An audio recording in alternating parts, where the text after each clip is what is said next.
Welcome to Anubha study facts. Guys, आज से हम स्टार्ट करने वाले हैं थ्योरी वाले सेशंस। बाल विकास के हम थ्योरी वाले सेशंस स्टार्ट करने वाले हैं। ये सेशन आपको सी टेट, एमपी टेट और यूपी टेट जैसे एग्जाम्स में आपकी हेल्प करेंगे। कुछ कॉमन टॉपिक्स रहते हैं जो सी टेट, एमपी टेट और यूपी टेट में पूछे जाते हैं। अगर आप अलग अलग एग्जाम्स की तैयारी कर रहे हैं तो अपने सिलेबस के हिसाब से अपने टॉपिक्स की प्रिपरेशन कर सकते हैं। ये थ्योरी वाले सेशंस रहने वाले हैं और एक सेशन और स्टार्ट हो गया है हमारा, जो कि है MP TET previous year paper का।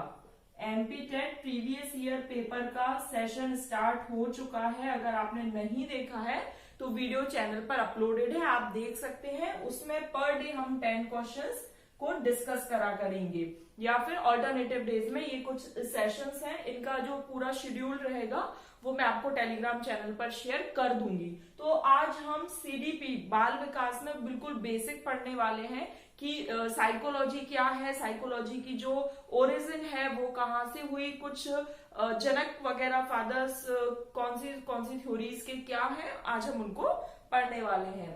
तो सबसे पहले शुरू करते हैं आज का सेशन, जिसमें हम पढ़ने वाले हैं साइकोलॉजी। ये जो साइकोलॉजी दो वर्ड से मिलकर बना है, साइकी प्लस लोगोस। तो जो साइकी का मीन्स है मतलब सोल, और लोगोस का मतलब है स्टडी। तो साइकोलॉजी का जो सबसे पहले जो यूज माना जाता था, तो साइकोलॉजी को बोला जाता था स्टडी ऑफ सोल, आत्मा का अध्ययन।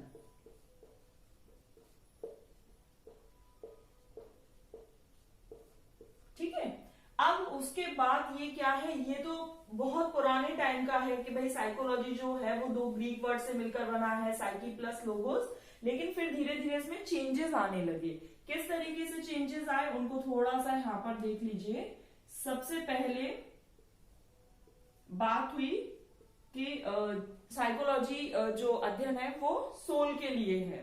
तो सबसे पहले उसने अपनी आत्मा खोई, फिर अपना माइंड खोया, फिर अपनी कॉन्शियसनेस खोई, and then some sort of behaviour is left. ठीक। तो ये बात किसने कही, सोल वाली बात, ये बात कही एरिस्टोटल एंड प्लेटो ने। माइंड वाली बात किसने कही, तो पोम्पोनोजी ने। कॉन्शियसनेस की बात की विल्हम वुंट ने, और बिहेवियर की बात की जेबी वॉटसन ने। तो अब आपसे इस तरीके से क्वेश्चंस पूछे जा सकते हैं। एमपी टेट में क्या है आपको याद रखना है, एमपी टेट और यूपी टेट में फैक्चुअल चीजें बहुत आती हैं। ये पार्ट जो है ये सी टेट में इस तरीके से क्वेश्चंस नहीं पूछे जाते हैं, लेकिन एमपी टेट और यूपी टेट में क्या है, बुक वगैरह के नाम पूछ लिए जाते हैं, ये कथन किसके द्वारा दिया गया, स्टेटमेंट जो है ये सब पूछे जाते हैं। क्योंकि ये जो सीरीज है वो तीनों एग्जाम्स को हम ओरिएंटेड रखकर कर रहे हैं। तो यहां पर ध्यान रखना है, सबसे पहले सोल, उसने अपनी आत्मा खोई, माइंड मन, फिर कॉन्शियसनेस चेतना, and some sort of behaviour व्यवहार बचा हुआ है। तो जेबी वॉटसन क्या है, फादर कहलाते हैं बिहेवियरिज्म के, और बिहेवियरिज्म ही इन्होंने बुक लिखी है। बिहेवियरिज्म ही जेबी वॉटसन के द्वारा एक बुक लिखी गई है। ये इस तरीके से आपको चीजें पता होना चाहिए। चलिए, यहां तक की बात हो गई, आगे बढ़ जाते हैं। तो पुरानी डेफिनेशन के हिसाब से साइकोलॉजी क्या है, पुरानी डेफिनेशन के हिसाब से अगर हम साइकोलॉजी का करें तो psychology is study of soul. But अगर हम प्रेजेंट टाइम में देखें, study of behaviour is psychology. यहां तक की बात क्लियर हो गई। चलिए, अब साइकोलॉजी को साइंटिफिक सब्जेक्ट के रूप में सबसे पहले किसने यूज किया, तो साइकोलॉजी को साइंटिफिक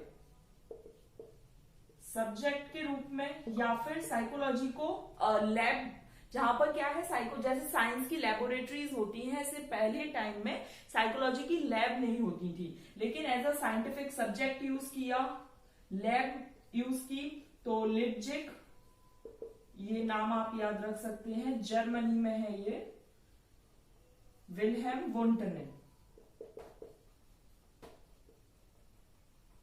अब विल्हेम वुंट को क्या है, फादर ऑफ एक्सपेरिमेंटल साइकोलॉजी कहा जाता है। एक्सपेरिमेंटल साइकोलॉजी किसे कहा जाता है, विल्हेम वुंट को। ये इस तरीके से फैक्चुअल चीजें बहुत पूछी गई हैं एमपीटेट के, जब आप प्रीवियस ईयर अभी मैं सॉल्व करवा रही हूं, आप देखेंगे तो उसमें आपको और पता लग जाएगा, और यूपी टेट में भी इस तरीके से क्वेश्चंस पूछे जाते हैं। और विल्हेम वुंट को फादर ऑफ स्ट्रक्चरलिज्म भी कहा जाता है।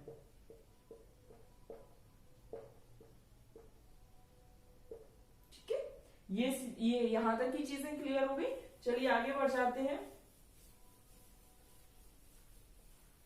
फिर बात आती है कि जो साइकोलॉजी टर्म है, साइकोलॉजी ये जो पूरा टर्म है, ये सबसे पहले किसने यूज किया, तो रुडोल्फ गोकेल के द्वारा। रुडोल्फ गोकेल के द्वारा ये साइकोलॉजी वर्ड यूज किया गया। चलिए आप ना वीडियो एक बार देखने के बाद अपने शॉर्ट नोट्स जरूर बनाते जाइएगा। शॉर्ट नोट्स बनाने से क्या होगा, जब आप अपनी हैंड राइटिंग में कुछ नोट्स बना लेते हैं जो कि बहुत शॉर्ट फॉर्म में रहते हैं, तो जब आप इनको आगे पढ़ेंगे तो आपको बहुत ज्यादा हेल्प मिलेगी, आपको पूरी वीडियो देखनी नहीं पड़ेगी। तो यहां पर ये बात हो गई। अब हम बात करते हैं फादर ऑफ फंक्शनलिज्म।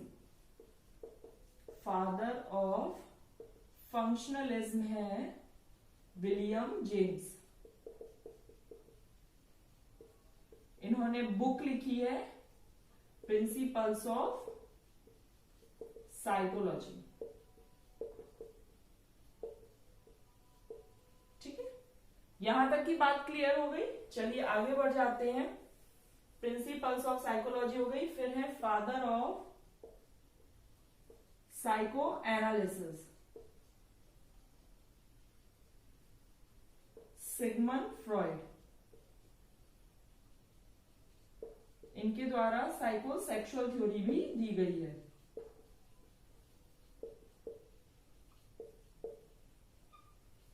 चलिए यहां तक की बात क्लियर हो गई। आगे बढ़ जाते हैं। साइको सोशल थ्योरी किसके द्वारा दी गई, यहां पर क्या है, दोनों में बहुत कंफ्यूजन रहता है। साइको सेक्सुअल थ्योरी दी गई सिगमंड फ्रॉइड के द्वारा, साइको सोशल थ्योरी दी गई एरिक्सन के द्वारा। ये थोड़ा सा याद रखना है। ठीक, आगे हम इसको डिटेल में और पढ़ेंगे। चलिए यहां तक की बात क्लियर हो गई। अब हम पढ़ रहे हैं first wave of psychology. First wave of psychology क्या है, बिहेवियरिज्म। इसके फादर कौन है, जेबी वॉटसन। इनके द्वारा कौन सी बुक लिखी गई, बिहेवियरिज्म। ये आपको सब पता होना चाहिए, और इसे फर्स्ट वेव ऑफ साइकोलॉजी कहा जाता है, बिहेवियरिज्म को। चलिए second wave of psychology. Second wave of psychology है साइको एनालिसिस। किसके द्वारा दी गई, सिगमंड फ्रॉइड के द्वारा। ये इस तरीके से आपको याद होना चाहिए। थर्ड है ह्यूमनिज्म। ये किसके द्वारा दी गई, कार्ल रोजर्स एंड एक वो जो हेरार्की, नीड ऑफ हेरार्की अगर आपने पढ़ी हो, मैंने एक बार बताई भी थी, अब्राहम मैस्लो के द्वारा हेरार्की, नीड की हेरार्की दी गई है, जो मैंने कल एमपीटेट के जब प्रीवियस ईयर सॉल्व करवाए थे तब भी मैंने उसको डिस्कस किया था। अब हम बात कर लेते हैं कि यहाँ पर एक्सपेरिमेंटल साइकोलॉजी के फादर थे विलियम वुंट। एजुकेशनल साइकोलॉजी के फादर कौन है? Thorndike, E.L. थॉर्नडाइक। थॉर्नडाइक के द्वारा क्या क्या दिया गया? कनेक्शनिज्म की थ्योरी इनके द्वारा दी गई, लॉज ऑफ लर्निंग इनके द्वारा दिए गए, ट्रांसफर ऑफ लर्निंग के बारे में इन्होंने बताया, मल्टी फैक्टर थ्योरी इनके द्वारा दी गई, मल्टी फैक्टर थ्योरी इनके द्वारा दी गई, कनेक्शनिज्म की थ्योरी कहा जाता है।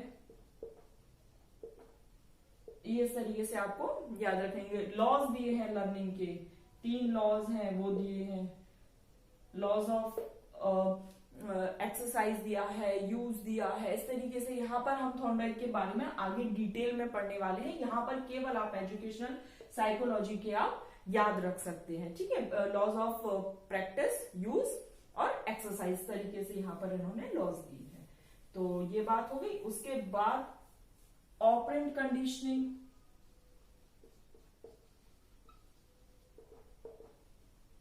Operant conditioning Skinner, B.F. Skinner. और क्लासिकल कंडीशनिंग